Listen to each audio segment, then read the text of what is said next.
देखिए स्टार्ट करते हैं। तो सबसे पहले आप देखिए इसकी प्रॉपर्टीज। ठीक है,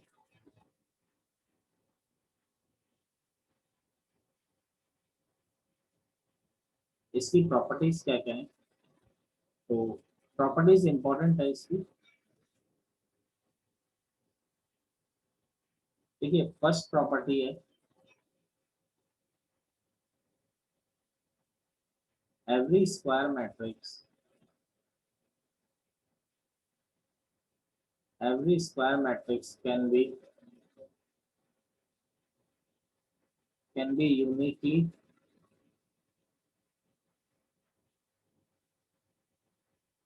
expressed as the sum of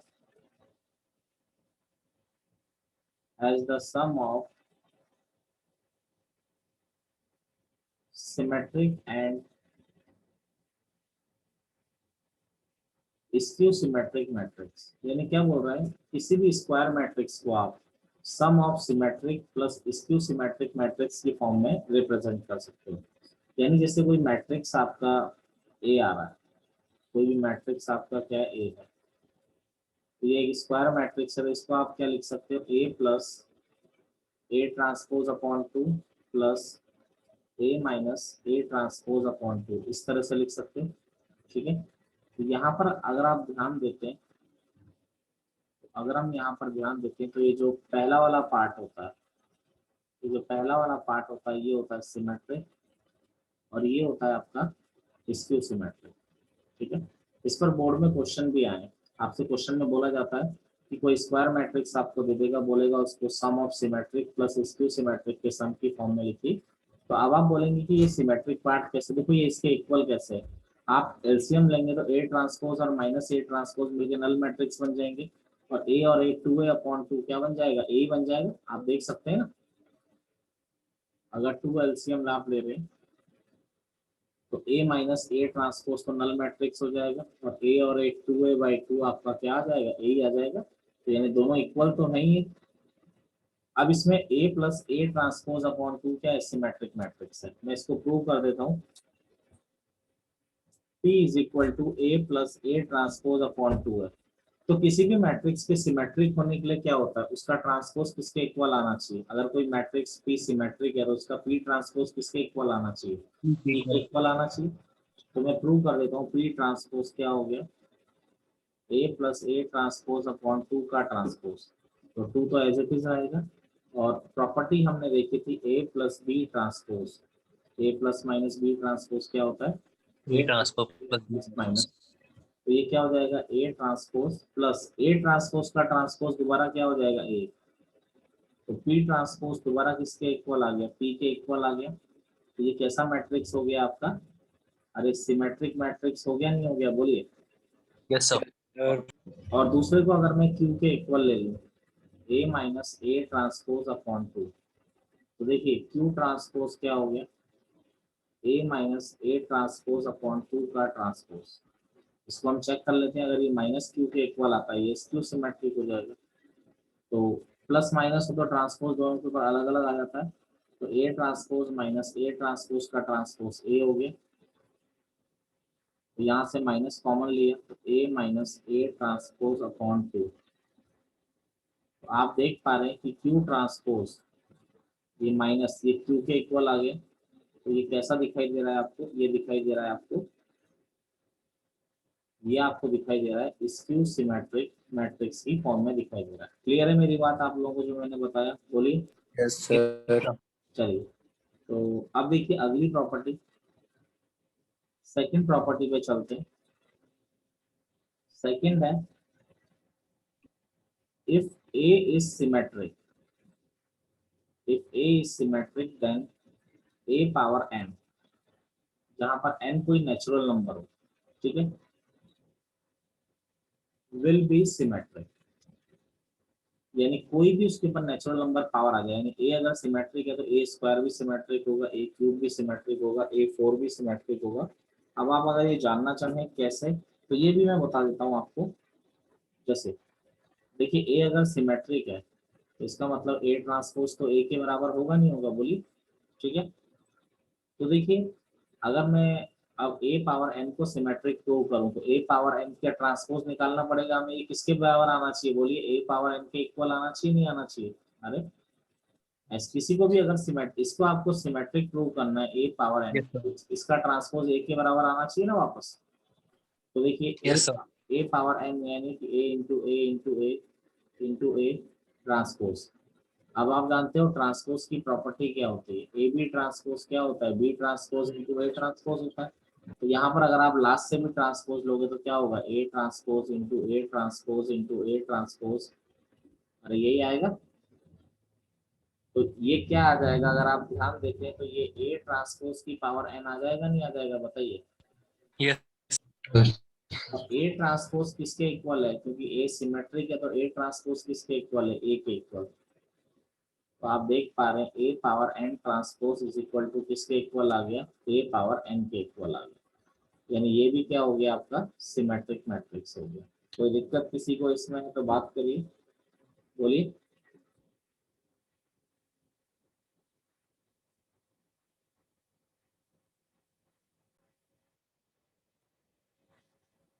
third property के बारे में बात करते हैं। थर्ड प्रॉपर्टी, अगर इससे पहले वाली प्रॉपर्टी क्या थी, ए सिमेट्रिक है तो ए पावर है और एन नेचुरल नंबर है तो सिमेट्रिक ही होगा, ए सिमेट्रिक है। अगर ए इज अगर A is skew symmetric matrix, अगर ए हमारा स्क्यू सिमेट्रिक मैट्रिक्स है देन ए पावर है, ठीक है, n belongs to natural number, ठीक है। अब दो पॉसिबिलिटी आती है इसमें। पहली पॉसिबिलिटी क्या आती है कि n अगर इवन नंबर है या फिर n आपका क्या आ रहा है, ऑड नंबर आ रहा है। अगर n आपका इवन नंबर है तो ये a स्क्यू सिमेट्रिक है तो a पावर n जो होगा वो सिमेट्रिक होगा। लेकिन अगर n ऑड नंबर है तो a पावर n जो होगा वो आपका स्क्यू सिमेट्रिक मैट्रिक्स होगा। ये स्क्यू सिमेट्रिक, ये सिमेट्रिक मैट्रिक्स होगा। और ये मैं प्रूव कर देता हूँ, ऐसी कोई बात नहीं है, इतनी बड़ी बात भी नहीं है। देखिए अगर पहला स्टेटमेंट देखा, ए अगर स्क्यू सिमेट्रिक मैट्रिक्स है तो ए अगर स्क्यू सिमेट्रिक मैट्रिक्स है तो इसका मतलब ए ट्रांसपोज माइनस ए के बराबर होगा, ठीक है। अब आपको ए पावर एन को प्रूव करना है, तो ए पावर एन को मैंने पी मान ली और इसका ट्रांसपोज निकालिए, ए पावर एन का ट्रांसपोज क्या हो जाता है, ये ए इंटू ए समझ रहे हैं ना। अब सब पे ट्रांसपोज आ जाएगा, A transpose A transpose A transpose N times, तो क्या हो जाएगा ये ए ट्रांसपोज की होल पावर एन। समझ गए आप लोग इसको। अब ए ट्रांसपोज किसके बराबर है आपका, ए ट्रांसपोज आपका माइनस ए के बराबर है। तो बेटा ये माइनस ए की पावर एन, और एन अगर इवन नंबर है तो माइनस तो गायब हो जाएगा ना, बोलिए। हाँ जी, तो ये ए पावर Yes, एन बचेगा, यानी पी ट्रांसपोज किसके बराबर आ गया, पी के बराबर आ गया। तो ये तो क्या हो गया, सिमेट्रिक मैट्रिक्स बन गया, नहीं बन गया, बोलो क्लियर सबको। yes, sir. अगला देखिए, अगर एन ऑड नंबर है, बड़ा सिंपल सा है, मान लीजिए क्यू मान लेते हैं इसको। तो क्यू ट्रांसपोज हमने निकाला, ए पावर एन का ट्रांसपोज तो क्या होता है, ए इंटू ए, सिंपल सा है। तो सबका ट्रांसपोज तो सबके ऊपर ट्रांसपोज हो जाएगा, A transpose A transpose A transpose, ये हो गया A transpose whole power N. अब ए ट्रांसपोज किसके बराबर है, माइनस ए के बराबर। अब एन ऑड नंबर है, अब एन अगर ऑड नंबर है तो माइनस तो बाहर आ जाएगा, बोलिए आएगा नहीं आएगा। तो ये तो माइनस क्यू के बराबर आ गया, और क्यू ट्रांसपोज माइनस क्यू के बराबर आ गया, तो ये कैसा मैट्रिक्स हो गया बोलिए, स्क्यू सिमेट्रिक मैट्रिक्स हो गया नहीं हो गया, बताइए क्लियर है। Yes, sir. देखिए दुनिया का एक ही मैट्रिक्स होता है जो सिमेट्रिक भी होता है और स्क्यू सिमेट्रिक भी होता है, ठीक है।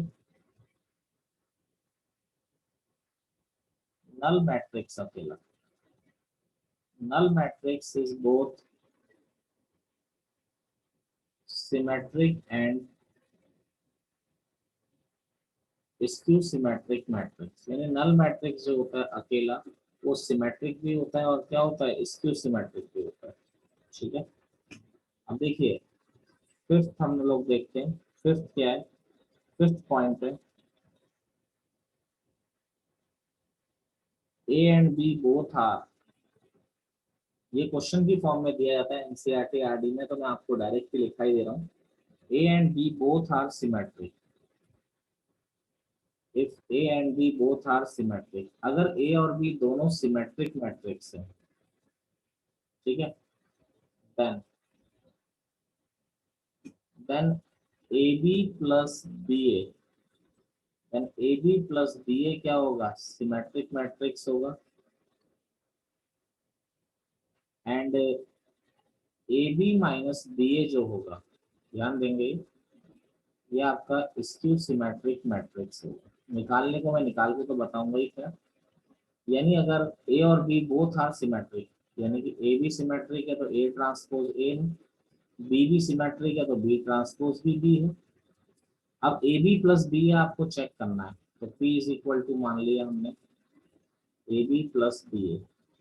अब इसको सिमेट्रिक या स्क्यू सिमेट्रिक चेक करने के लिए इसका ट्रांसपोज लिए ए बी प्लस बी ए का ट्रांसपोज, तो क्या हो जाएगा, दोनों प्लस में जब भी आते हैं तो दोनों पे अलग अलग ट्रांसपोज लगा देते हैं, ए बी का ट्रांसपोज प्लस बी ए का ट्रांसपोज। अब ए बी के ट्रांसपोज को कैसे ओपन करते हो, बाद वाले का ट्रांसपोज इनटू पहले वाले का ट्रांसपोज, ऐसे बी ए के ट्रांसपोज को कैसे ओपन करोगे, बी ठीक है, ट्रांसपोज बी ट्रांसपोज। बिल्कुल। अब आप जानते हो बी ट्रांसपोज बी के बराबर है, ए ट्रांसपोज ए के बराबर है, तो ये क्या हो जाएगा, B A plus A B. इसको हम दोबारा A B plus B A भी लिख सकते हैं, तो पी ट्रांसपोज दोबारा पी के बराबर आ गया, यानी ये कैसा हो गया आपका, सिमेट्रिक। ये तो डायरेक्टली सिमेट्रिक मैट्रिक्स हो गया। अगला जैसा आपको ए बी माइनस बी ए को चेक करना है, ठीक है, ए बी माइनस बी ए को मैंने क्यू मान लिया, तो क्यू ट्रांसपोज में निकाल रहा हूँ, तो ए बी माइनस बी ए का ट्रांसपोज, तो प्लस माइनस में जब भी ट्रांसपोज होता है हम अलग अलग ट्रांसपोज कर देते हैं, A B transpose minus B A transpose क्या हो जाएगा, B transpose A transpose minus A transpose B transpose. अब बी का ट्रांसपोज बी है, ए का ट्रांसपोज ए है, ये ए बी हो गया, माइनस कॉमन लिया तो क्या हो गया, ए बी माइनस बी ए। तो क्यू ट्रांसपोज ये क्यू के बराबर आ गया, क्यू ट्रांसपोज आपका माइनस क्यू के बराबर आ गया, तो ये क्या बन जाता है आपका, बोलिए, स्क्यू सिमेट्रिक मैट्रिक्स। यही पॉइंट मैंने आपको लिखा है, ये क्या बनता है, स्क्यू सिमेट्रिक मैट्रिक्स बन जाता है।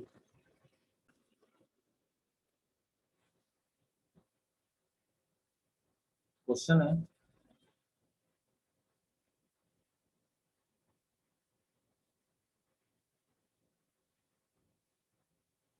express the matrix A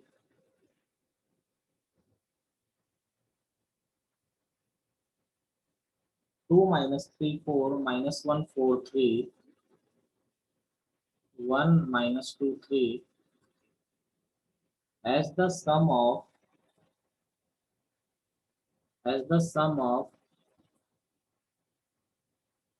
symmetric and a skew symmetric matrix। देखिए जो फर्स्ट प्रॉपर्टी मैंने लिखाई थी ना आप लोगों को, ये वाली, कि every square matrix can be uniquely expressed as the sum of symmetric and skew symmetric matrix, ठीक है।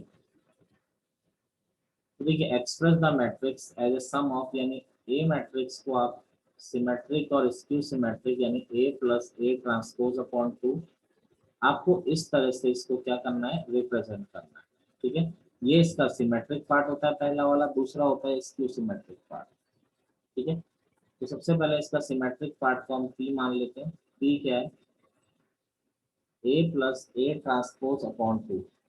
देखिए आप लोग जानते हैं 1/2, ए मैट्रिक्स आपको दे रखा है 2 minus 3 4 minus 1 4 3 1 minus 2 3 plus A transpose क्या हो गया, 2 माइनस 3 4 इसका ट्रांसपोज माइनस 1 4 3 1 minus 2 3।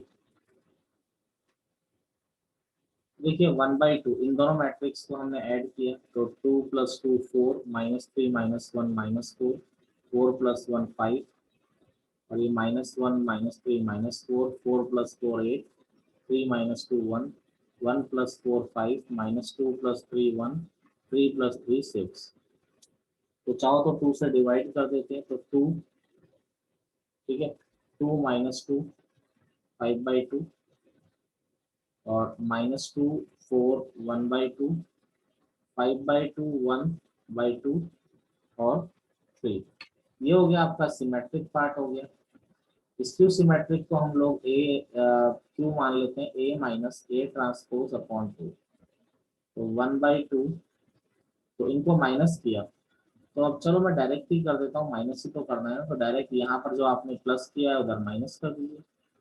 तो 2 - 2 0, ठीक है, ये आ गया -3 प्लस माइनस प्लस तो -2, समझ रहे हैं ना आप, माइनस कर रहे हैं, और ये Yes, sir. -5 और 0।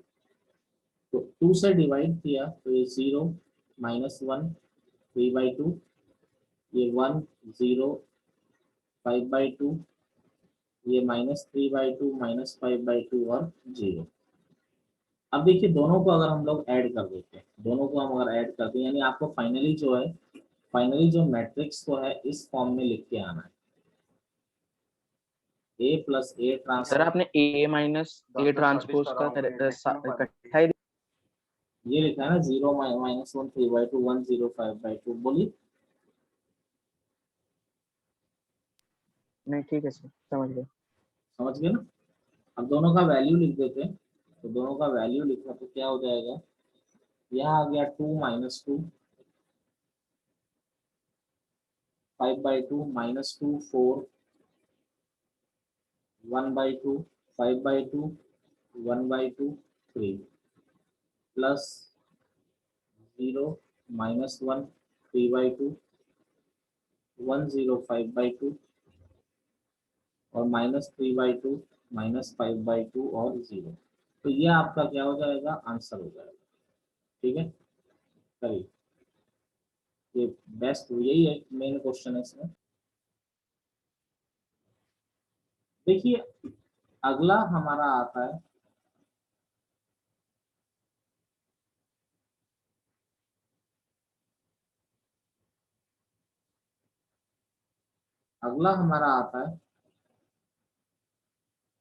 Orthogonal matrix. ठीक है, ऑर्थोगोनल मैट्रिक्स में क्या होता है हमारा, अगर हम बात करते हैं तो पहले मैं डेफिनेशन लिखा देता हूँ। A square matrix A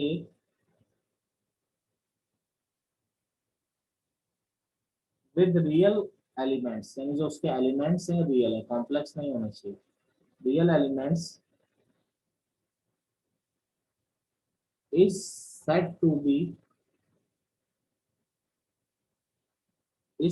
be orthogonal if A transpose into A, if A transpose into A equal to identity matrix. इसका डिटर्मिनेंट में भी मैं काफी यूज करूंगा। यानी कोई मैट्रिक्स आपको दे रखा है, अगर वो ऑर्थोगोनल है तो इसका मतलब मैट्रिक्स का ट्रांसपोज इनटू वो मैट्रिक्स हमेशा किसके बराबर आएगा, आइडेंटिटी मैट्रिक्स के बराबर डेफिनेटली आएगा। ठीक है, और ये वैलिड केवल स्क्वायर मैट्रिक्स के लिए, ये किसी और मैट्रिक्स के लिए नहीं। अब मैं इसके लिए आपको एक इसमें, ये तो बुक वाले लिख देते हैं, मैं आपको जैसे कोई मैट्रिक्स आपको दे देता है, मैं आपको डायरेक्ट इसमें क्लियरिटी देता हूँ। देखिए आप मेरी बात अगर पकड़ पाए तो कई टाइप के क्वेश्चंस आप देख के कर लेंगे। ठीक है, ये बुक में नहीं लिखा हुआ है तो थोड़ा मैं इसको कनेक्ट करूंगा अलग चीजों से, आप समझिएगा। होता क्या है, कई बार एक क्वेश्चन दे देगा, कोई मैट्रिक्स ए दे देगा, अब ऑप्शन में दे देगा आपको ऑर्थोगोनल है या नहीं है बताओ, तो बच्चा क्या करेगा, पहले ए ट्रांसपोज निकालेगा, फिर ए निकालेगा, दोनों को मल्टीप्लाई करेगा। मैं आपको डायरेक्ट देख के बताना सिखा रहा हूँ कि ये है या नहीं, डायरेक्ट देख के, तो आप समझिए। तो जैसे ए कोई मैट्रिक्स ले रहा हूँ मैं, A1 A2 A3 B1 B2 B3 B1 B1 B2 B3 C1 C2 C3, तो इसका A ट्रांसपोज कितना हो जाएगा, A1 A2 A3 B1 B2 B3 C1 C2 C3। मैं ये लेके चल रहा हूँ कि A ऑर्थोगोनल मैट्रिक्स है, तो अगर A ऑर्थोगोनल मैट्रिक्स है तो A transpose into A definitely I के बराबर है। तो A ट्रांसपोज क्या है, A1 B1 C1 A2 B2 C2 A3 B3 C3 into A क्या है, A आपका है A1 B1 C1 A2 B2 C2 A3 B3 C3 1 0 0 0 1 0 0 0 1। अब देखिए इनको मल्टीप्लाई मैंने किया, तो देखो मैं इधर मल्टीप्लाई करके इधर लिखता हूँ। देखिए जरा, फर्स्ट रो फर्स्ट कॉलम से मल्टीप्लाई होगी तो A1 square plus B1 square plus C1 square. Clear है ये चीज, A1 Yes, sir. Square plus B1 square plus C1 square.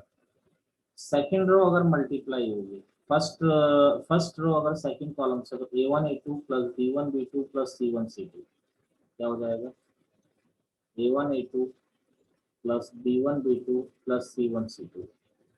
First row third column से मल्टीप्लाई होगी तो A1 A3 plus B1 B3 plus C1 C3 क्या हो जाएगा, A1 A3 plus B1 B3 plus C1 C3। ठीक है, अब second row first column से A1 A2 plus B1 B2 plus C1 C2, तो यहाँ पर जस्ट मल्टीप्लाई कर रहा हूँ, आपको याद नहीं रखना है, मैं एक रिजल्ट बताना चाहता हूँ। A1 A2 plus B1 B2 plus C1 C2 second row second column से होगा, तो स्ट्रेस मत लीजिए, एक लाइन में सिंप्लीफाई होगा, फिर C2 square. Second row third column से A2 A3 plus B2 B3 plus C2 C3 A2 A3 plus B2 B3 plus C2 C3। फिर थर्ड रो फर्स्ट कॉलम से A1 A3 plus B1 B3 plus C1 C3 A1 A3 plus B1 B3 plus C1 C3। और second third row second column से तो A2 A3 plus B2 B3 A2 A3 plus B2 B3 B2 B3 plus C2 C3 और यहाँ पर A3 square plus B3 square plus C3 square, और ये identity matrix के equal है 1 0 0 0 1 0 0 0 1। अब देखिए कंपेयर किया, दोनों मैट्रिक्स इक्वल है, तो A1 square plus B1 square, आप समझ रहे हैं, A1 square plus B1 square plus C1 square 1, ऐसे A2 स्क्वायर को A2 square plus B2 square plus C2 square 1, ऐसे A3 square plus B3 square plus C3 square 1 हो गया। ऐसे ही देखिए बाकी कंपेयर किए तो A1 A2 plus B1 B2 plus C1 C2 ये 0 के बराबर आ गए। ऐसे A1 A3 plus B1 B3 plus C1 C3 0 के बराबर आ गया। ऐसे A2 A3 plus B2 B3। आपको क्लियर है मैंने क्या किया बेटा, उसने बोला था जी सर। ऑर्थोगोनल, उसने बोला ऑर्थोगोनल है, मतलब A ट्रांसपोज इनटू आई के बराबर होगा, उसमें सोचने वाली क्या बात है। अब जरा दिमाग लगाइए, अब जरा दिमाग लगाइए, अब जरा दिमाग लगाइए, मैं आपको एक दिमाग लगा रहा हूँ। अब आप डायरेक्ट ऑर्थोगोनल को पहचान लोगे, किताब वाला इस सबका एडिशन का स्क्वायर अब होगा। आप किताब वाला इस तरीके से करता है, आप देख के बता दोगे, आपको ये करने की जरूरत खत्म हो गई है। ठीक है, ए मैट्रिक्स क्या था हमारा, A1 A2 A3 B1 B2 B3 C1 C2 C3। अब मुझे बताइए, अगर कोई वेक्टर है, A vector A1 I cap plus A2 J cap plus A3 K cap, कोई बी वेक्टर है, छोटी सी बात पूछूंगा मैं, B1 I cap plus B2 J cap plus B1 I cap plus B2 J cap plus B3 K cap, कोई C vector है C1 I cap plus C2 J cap plus C3 K cap. मुझे बताइए, अगर A B C अगर unit vector है, A B C अगर unit vector है तो क्या होगा, बोलो बेटा। अरे जी सर, सबका मॉड 1। सबका मैग्नीट्यूड 1 होगा, यानी Yes, A1 sir. Square plus A1 square plus A2 square plus A3 square 1. बेटा 1 ही होगा, नहीं होगा बताओ मुझे। Yes, sir. ऐसे b1 square plus b2 square plus b3 square 1 होगा, ऐसे c1 square plus c2 square plus c3 square क्या होगा 1। दूसरी चीज क्या होगी बेटा, दूसरी चीज ध्यान दीजिए, दूसरी चीज क्या होगी, अगर दो वेक्टर परपेंडिकुलर होते हैं तो बचपन में पढ़ाया था नहीं पढ़ाया था, a डॉट b 0 होता है, बोलो। जी सर। a डॉट b अगर इनका डॉट प्रोडक्ट करोगे तो क्या होता है, बोलो।